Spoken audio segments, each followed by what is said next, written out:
so well.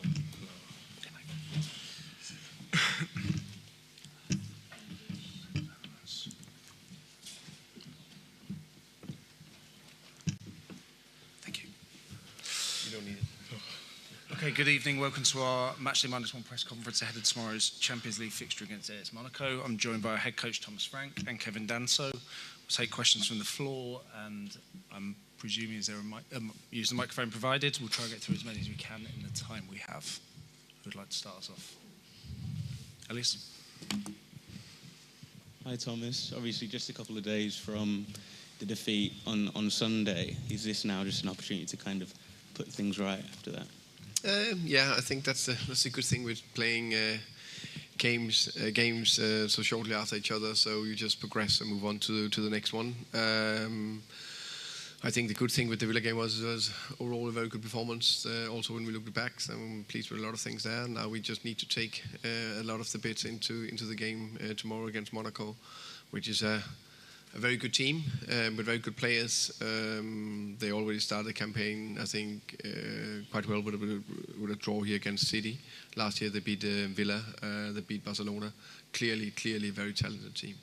And obviously Romero wasn't involved in training today. Do you have any kind of more on his situation? Yeah, it's a doctor strain.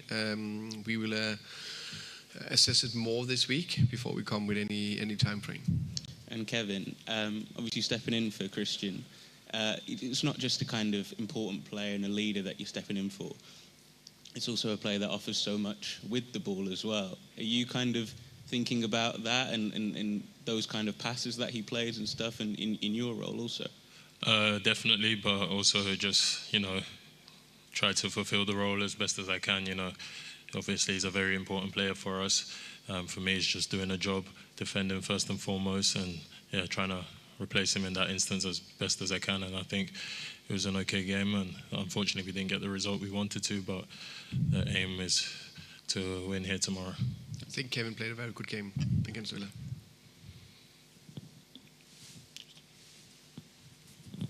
Hi Thomas. Should fans be concerned with Coutie's injury? Say again? Should fans be concerned that Coutie's got an injury because it was sort of this time last year he got the one injury and it become a long-term thing? No, I don't think so. For me, it's a doctor strain. We assess him this week, and then we'll know more. And just with Monaco, they obviously changed manager about sort of 2 weeks, 10 days ago. How kind of difficult has that made preparation? A new manager coming in, you obviously have what he did last year at Union, but it's going to be hard. Yeah, I think of course it's hard, but of course we studied Pocognoli and his team in Union and did very well. They won the championship in Belgium.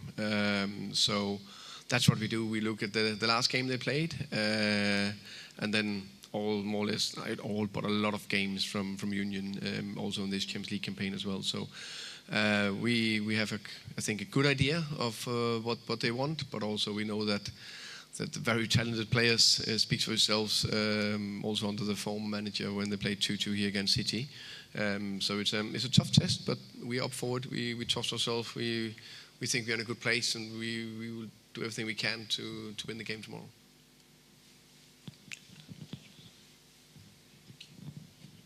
Hello, Thomas. Can I start with one for you, please? Is it fair to say you're still sort of trying to fine-tune, find just the right formula, or is it never going to be that you settle on a formula that you like and you stick with? It depends, and I think it's fair to say that we are relatively early days in the time with all of us together here. I think there is, in my opinion, a lot of progress in a lot of areas. For example, I think we defended fantastic against Villa overall, and I think we in general look very good in high pressure, aggressive. I think we're very aggressive, very intense against Villa as well. And I think offensively we still scored quite a few goals if you compare that to the league, which is about to get them into the back of the net. Then you could say that play, let's say, 3 games in a row with completely free-floating top football. How many teams do that right now in the Premier League? If you can name me 3, it would be nice.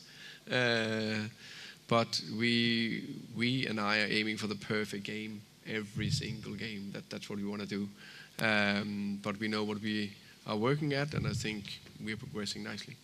And may I ask you just one about Xavi, because you answered one after the game on Saturday about him, and when we were sort of looking at fluency from open play and creativity, he's sort of the one a lot of people were looking at. Can you talk a little bit about the difficulties when you're in his particular position of coming into a different tempo and a different style? Because he's not the only one. If you look at Wirtz at Liverpool, who's come from Germany, who's a big money signing, who's just taken a little bit of time to get the rhythm.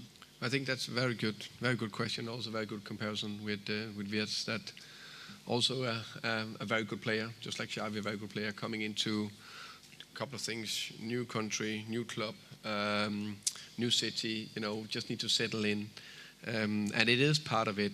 We're all getting judged every game, but we also need to see the little bit bigger perspective and see it over time. And I always look for glimpses and bits and pieces we're working at. So, for example, Xavi, I think there were some good bits that work with him and ask him to be more arriving in the box, which when I looked the game back, he did.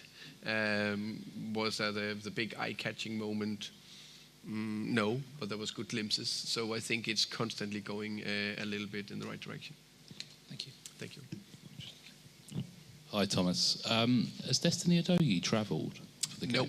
And what's the latest with him, please? The latest is that he got that knee irritation after the international duty that we are assessing and working very hard to get on top on. And we'll know more probably day by day or in the next week. Okay, thank you. And in terms of the away form at the moment, it's really strong compared to the home form. Is something you put that down to at the moment? Because apart from the Super Cup, you haven't lost away. I think we didn't lose in open play either. Yeah, I think if we, I don't know exactly. It also depends on who you're facing the teams. That can be, home and away. I know home you may be playing a specific way, and other teams are playing in a specific way against you compared to when you go away, and then the team opening a little bit more up, so you can hit them a little bit more on the counter, so you don't have to create everything from scratch and 11 players behind the ball. But I just think definitely away from been very good in terms of what we said before. I think we've been extremely good in the foundation in football in terms of we have a good base in the middle, low block, and also very high. I think it's very important that we probably have most aggressive teams in the high pressure, and I think that's a big part of why we also are quite good away from home. And we need to continue tomorrow against a very good team, but we are up for that. Thank you. And just one for you, Kevin. A bit of late notice on Sunday. It's coming for Christian Romero. Has that ever happened to you in your career, where you've had to sort of dive in late and then really put in a good performance after that? Yeah, it has. I think I'm experienced enough, old enough now to deal with whatever comes in the game of football. Things happen that are unexpected, but I felt ready and I was ready, and I'll always be ready when the gaffer needs me, and that's what I try to do in the game. Tom. Hi, Thomas. Just following up on what you said about there aren't many teams sort of playing free-flowing football. I think that's right. Why do you think that is at the moment? Is it lack of training time, the way the game's going? What do you think? Oof, that's a big question. Please prepare me next time for a big question like that. I was looking, and this is with the biggest respect to Villa, for example. I know they won the game, but I think they're a very good team, and I think they also on that top they've been extremely free-floating, but they didn't really create anything. I know they scored 2 goals, so it's just like, and I think both teams also we didn't create massive chances against Villa, but enough. Both teams, try to cancel each other out. There's me looking at it, but I got a big coaching staff. I don't know how many analysis guys that's also helping, and so I think every team prepared so well to try to cancel each other out. It can be something with training time. It can be. I haven't thought about that. And I think depending on teams, I think there is part of that relationship. Kevin knows that if you work together constantly in the back four, you play every game, and you have 2 in front of you. How do you hit them with the right passes? So I think there's some of that, where a team then suddenly click. And then even with the best team, suddenly they play 3 very good games, and then they're like a little bit of flow. So it's a little bit up and down always. I mean, is it, I don't know if easy is the right word, but is it kind of quicker to sort of instill the defensive principles, whereas the attacking blend sort of takes a bit longer?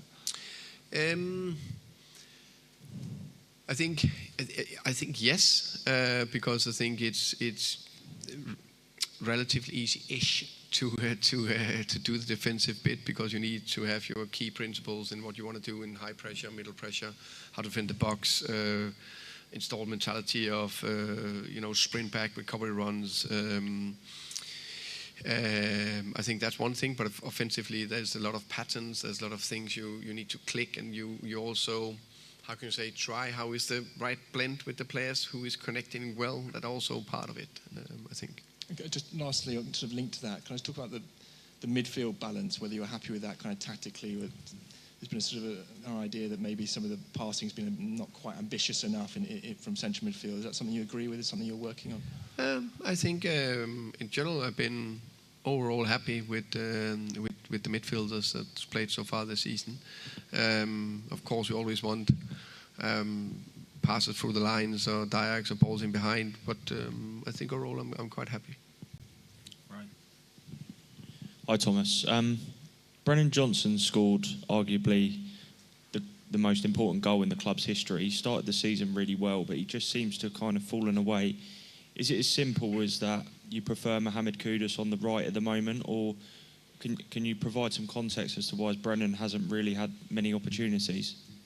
I think for me Brennan is a very important player. As you say, fantastic, important goal last season. Also the top scorer, I think, in the club, right, last year, as I remember it. Also started the season well. He has scored 2 good goals. So again, probably a little bit down to how do we put the players out that make it fit. But Brennan trained very well the last couple of weeks, doing what he's doing very well, scoring goals in training, which is important to keep showing that I'm not taking the right decision if he's not in the team. I think Brennan can play both to the left and to the right, as we said before. Of course, Mohamed Kudus has done very well on the right, for example. And then on the left, I actually think Wilson have done well. So it's just a little bit of competition. Brennan just needs to keep going. He will get his games. And just on the system, I think it's easy for maybe us and fans to question the system after a defeat. But just going back to the Super Cup, when you played the back three, it seemed to be a template that really worked and Spurs looked really sort of strong and efficient. Have you considered sort of using that or going back to that, or do you think the 4-3-3 will still be the main system that you operate with? I've shown before, for me it's not about the system. For me it's the guiding principles. I think right now I still think the 4-2-3-1 is the go-to, depending on types. And as I said, I think if we won that game against Villa 1-0, which we easily could have done, would everyone have been happy?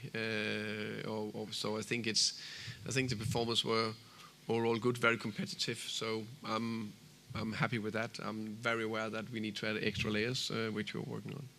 And just a quick one for Kevin, if that's all right. Obviously, on Sunday, the challenge involving Lucas Dean, clear that you didn't mean it, but it was quite a nasty injury in the end, and Lucas seemed to make his frustrations known with the fourth official. Did you get the chance to speak to him after the game? I know it wasn't there was no malice in the tackle whatsoever, but obviously quite a nasty cut in the end.